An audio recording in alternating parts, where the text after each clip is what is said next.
कुचाय को कैली सिंगार काहे काम कैलू तो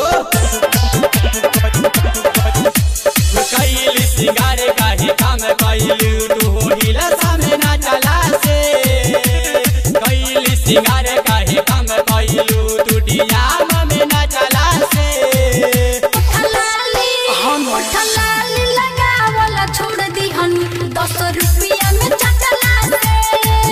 हम गजरा लगावला छोड़ दी हन हल्लो कमन के तकला से कैलू सिंगार काहे काम कैलू दुनिया में ना चला से कैलू सिंगार काहे काम कैलू दुनिया में ना चला से ठलाली लगावला छोड़ दी हन 10 रुपया में चटला से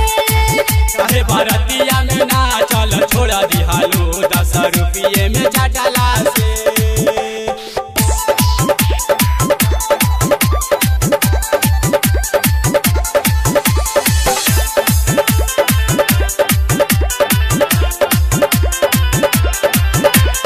अंबिका म्यूजिक कुचाय को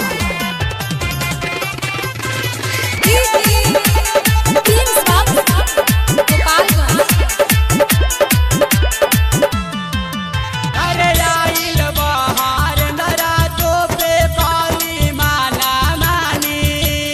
काहे ऐसे बोला तारू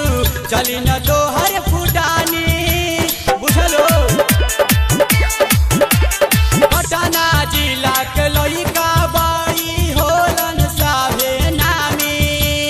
काहे ऐसे बोला तारू चली न तो हर फुटानी बनले बाजार बाबे तोहरे करे जा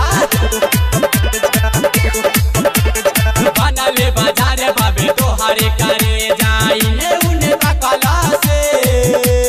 बनले बाजार बाबे तोहरे करे जा इने उने तकला से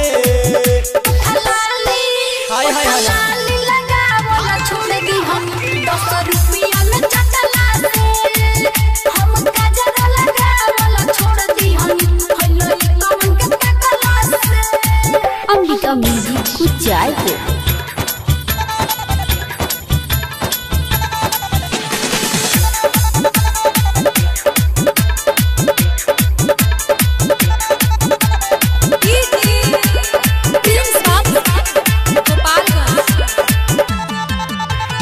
पूछा तारे राकेश प्रेमी तोह से रानी अकेला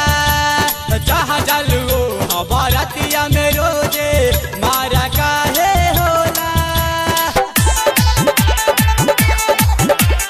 पूछा तारे राकेश प्रेमी तोह से रानी अकेला